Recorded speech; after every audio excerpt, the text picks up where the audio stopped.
नमस्कार, live cities के night bulletin दिन भर बिहार में आपका स्वागत है। खबरों की शुरुआत करेंगे, लेकिन उससे पहले एक नजर डालते हैं आज की सुर्खियों पर। अररिया में मेडिकल कॉलेज का होगा निर्माण, सीएम नीतीश की घोषणा।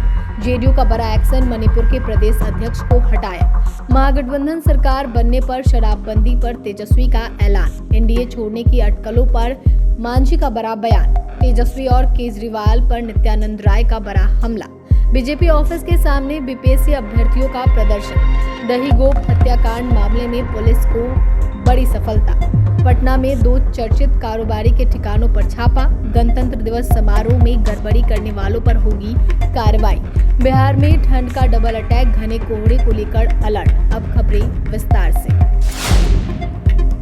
प्रगति यात्रा के क्रम में मुख्यमंत्री नीतीश कुमार अररिया पहुंचे। इस दौरान मुख्यमंत्री नीतीश कुमार ने कई महत्वपूर्ण घोषणाएं की। उन्होंने कहा कि अररिया जिले में सब तरह के काम करा दिए हैं, कुछ नए काम और कराए जाएंगे। मुख्यमंत्री नीतीश कुमार ने कहा कि कुर्साकांटा प्रखंड के डुमरिया पंचायत में सुंदरनाथ धाम का विकास किया जाएगा। इससे दूर दराज से आने वाले पर्यटकों को बेहतर सुविधाएं मिल पाएंगी और इस क्षेत्र के लोगों को रोजगार भी उपलब्ध हो सकेगा। अररिया कुर्साकांटा कुआड़ी सिकटी पथ का चौड़ीकरण किया जाएगा। इससे लोगों को आवागमन में सहूलियत होगी। मुख्यमंत्री नीतीश कुमार ने कहा कि हमने निर्णय लिया है कि अररिया में मेडिकल कॉलेज एवं अस्पताल का निर्माण कराया जाएगा। जदयू की राष्ट्रीय प्रवक्ता राजीव रंजन ने कहा कि मणिपुर को लेकर भ्रम फैलाया गया और वहां की एनडीए सरकार को समर्थन जारी रहेगा। मणिपुर जदयू के अध्यक्ष को अनुशासनहीनता के आरोप में हटाया जा चुका है। जदयू के राष्ट्रीय प्रवक्ता राजीव रंजन प्रसाद ने कहा कि यह भ्रामक और निराधार है। पार्टी ने इसका संज्ञान लिया है और पार्टी की मणिपुर इकाई के अध्यक्ष को उनके पद से मुक्त कर दिया गया है। हमने एनडीए का समर्थन किया है और हमारा समर्थन जारी रहेगा। मणिपुर इकाई के केंद्रीय नेतृत्व से कोई संवाद नहीं किया है। उन्होंने मणिपुर जेडीयू प्रमुख ने अपनी मर्जी से पत्र लिखा था। अनुशासनहीनता पर उनके खिलाफ कार्रवाई कर पदमुक्त कर दिया गया है। हम एनडीए के साथ हैं और राज्य इकाई राज्य के विकास के लिए मणिपुर के लोगों की सेवा करना जारी रखेगी।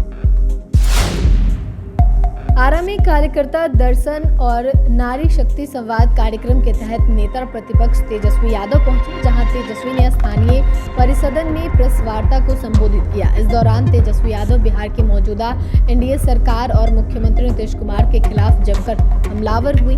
साथ ही शराबबंदी कानून को लेकर बड़ा बयान दिया।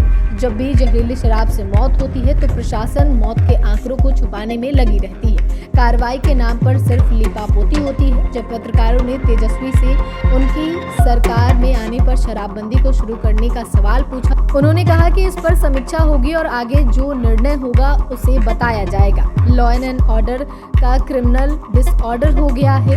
चारों तरफ आपराधिक घटनाएं हो रही हैं। सरकार चुप्पी साध कर बैठी हुई है। प्रगति यात्रा में दुर्गति हो रही है, ये दिखाई दे रहा है। नीतीश कुमार अपनी दुर्गति में प्रगति ढूंढ रहे हैं और इसी को लेकर वो बिहार में अपनी यात्रा कर रहे हैं।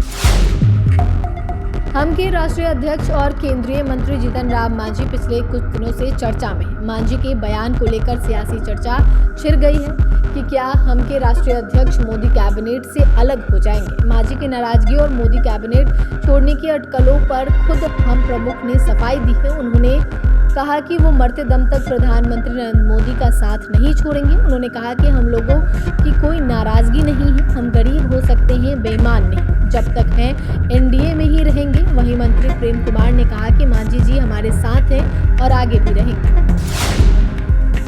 नित्यानंद राय ने अरविंद केजरीवाल पर निशाना साधा है और कहा है कि अगर कोई व्यक्ति रावण रूपी प्रवृत्ति का धारण करने वाला है तो वो है एक ही व्यक्ति है, उसका नाम अरविंद केजरीवाल है। उन्होंने कहा कि अरविंद केजरीवाल को न भारत की सभ्यता से मतलब है, न संस्कृति से मतलब है। वह विचित्र प्राणी है और झूठ बोलने वाले व्यक्ति हैं। अरविंद केजरीवाल ने पूर्वांचल के लोगों को बस के लिए छोड़ दिया। उन्होंने कहा कि आज पूर्वांचल के लोगों को गाली दी जा रही है और केजरीवाल का समर्थन तेजस्वी यादव कर रहे हैं। तो दोनों को जनता देख रही है और दोनों का जवाब जनता देगी। संविधान का रखवाला बीजेपी है और हम लोग संविधान के रास्ते पर चलते हैं। संविधान गौरव अभियान की शुरुआत की गई है।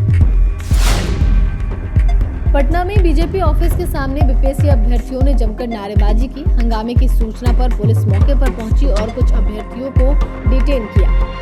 कोतवाली डीएसपी कृष्ण मुरारी प्रसाद ने कहा कि गलत तरीके से चकमा देकर कुछ युवक बीजेपी दफ्तर में घुसकर धरना पर बैठ गए। उनकी मांगों को रखने का तरीका सही नहीं था।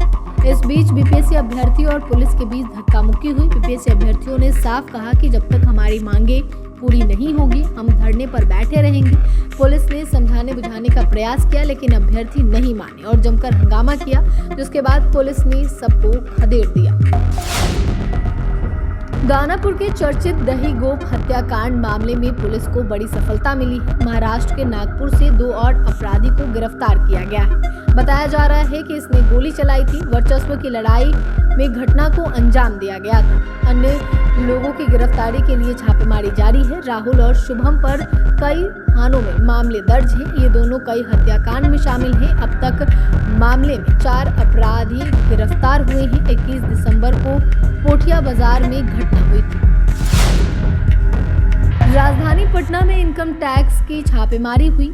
पटना के 2 चर्चित कारोबारी के ठिकानों पर इनकम टैक्स डिपार्टमेंट का छापा पड़ा। पटना के प्रसिद्ध मिठाई दुकान हरिलाल और real estate company Anshul home के ठिकानों पर छापा पड़ा। बताया जा रहा है कि जांच एजेंसी को जानकारी मिली थी कि दोनों कंपनी टैक्स की चोरी कर रही है। इधर केंद्रीय जांच एजेंसी निदेशालय ने रेलवे क्लेम घोटाले में बड़ी कार्रवाई करते हुए पटना, नालंदा और कर्नाटका के मैंगलुरु में 5 ठिकानों पर छापेमारी की। इस घोटाले में रेलवे कर्मचारियों के नाम पर फर्जी दस्तावेज के जरिए करीब 100 करोड़ रुपए की हेराफेरी का आरोप है। इसके बाद अब यह एक्शन देखने को मिल रहा है।